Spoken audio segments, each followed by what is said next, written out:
Okay, May 31st, 2026. It is 12:11 p.m. I'm just doing one episode today. And this is now the start of a new series. And this is called Escape. So let's do a quick recap. Welcome, by the way, to Conversations at a Bench. I don't know if you see the bench in a park with Helen. And this is about how God is leading me to my kingdom husband and marriage and the lessons I'm learning along the way. And so quick recap, we started off with the first series called Desperation. When a sweet 90-year-old lady asked me, why are you so desperate to get married? And so that started a whole journey of me unveiling, digging out, discovering, why am I desperate to get married? And so we discussed sources of desperation. Why are people desperate to get married? And I realized for me it was because of circumstances, trauma, and patterns.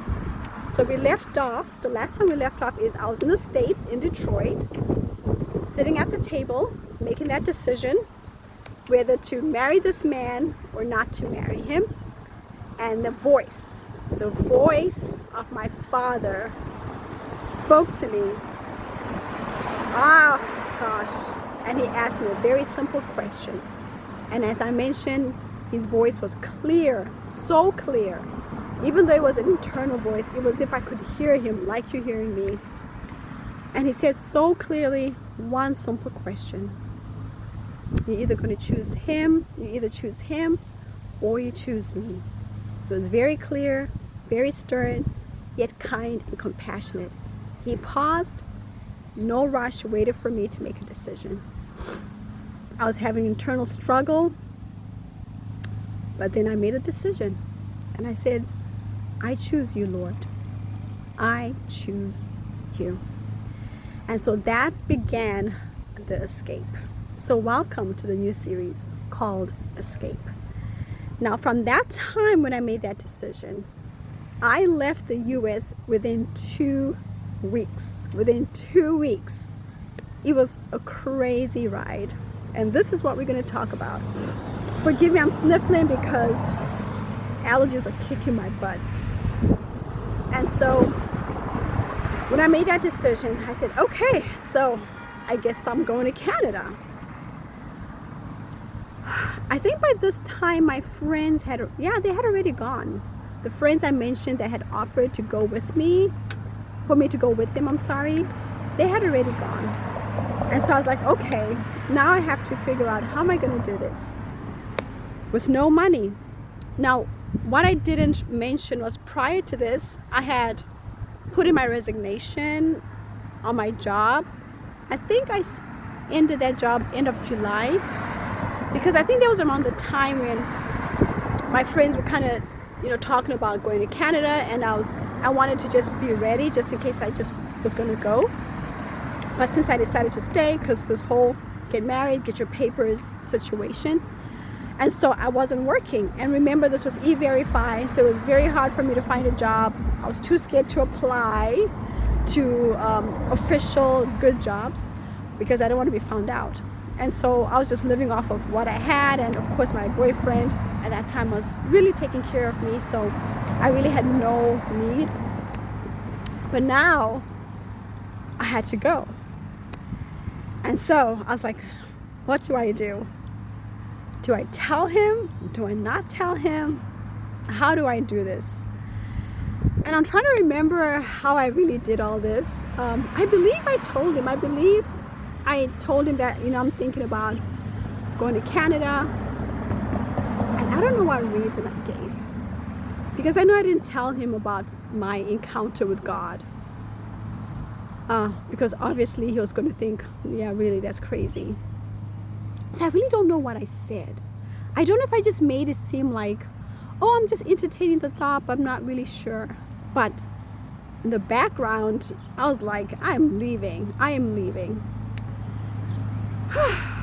Oh, sorry, I just saw a little squirrel on the road and it almost got bumped by the car.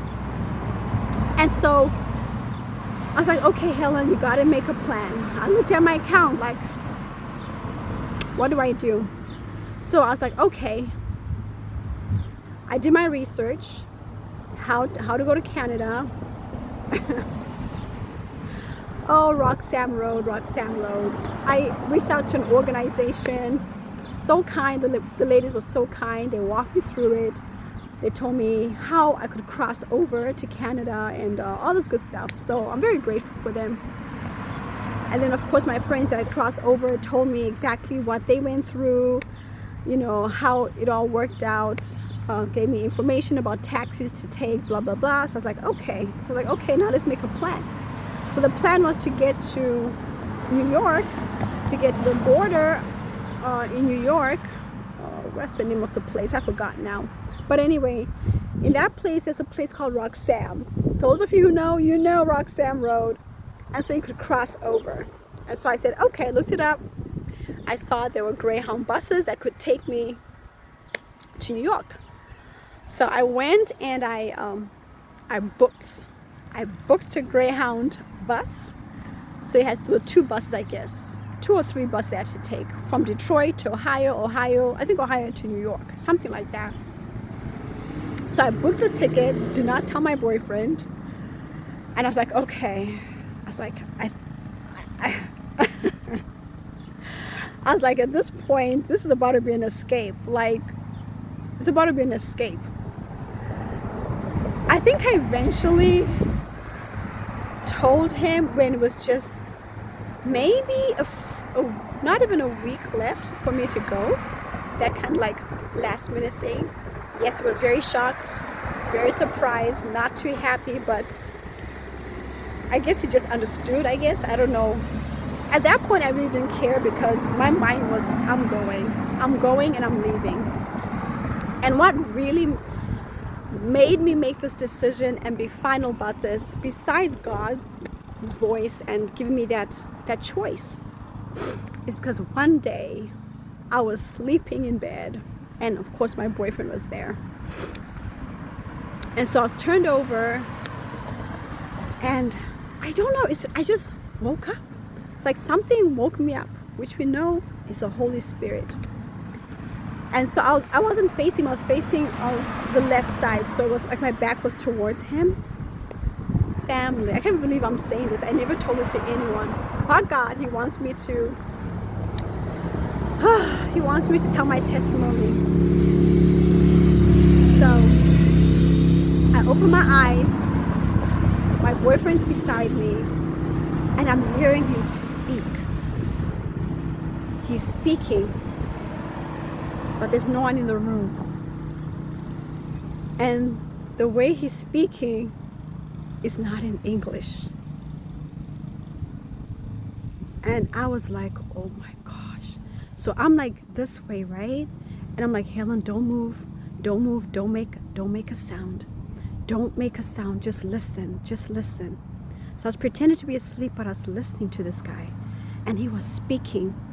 At that time, I didn't know how to speak tongues, but I knew, and I know false tongues. You can tell there's a difference. And he sounded, this language, this voice sounded demonic. It sounded demonic. It's like he was speaking to something in the room, and he was sitting up and was like leaning towards a headboard. I could feel him. And I'm like, Helen, don't you dare move. Don't move a muscle. And so I'm like, oh my gosh, Lord, what is this? Who is this man that's in bed with me? And who is he speaking to? What does he believe in? And I knew at that point, Helen, you have got to get the hell out of this, because your life could be in danger. And so, next video, we will continue on what happened next. Have a nice day. Have a nice day.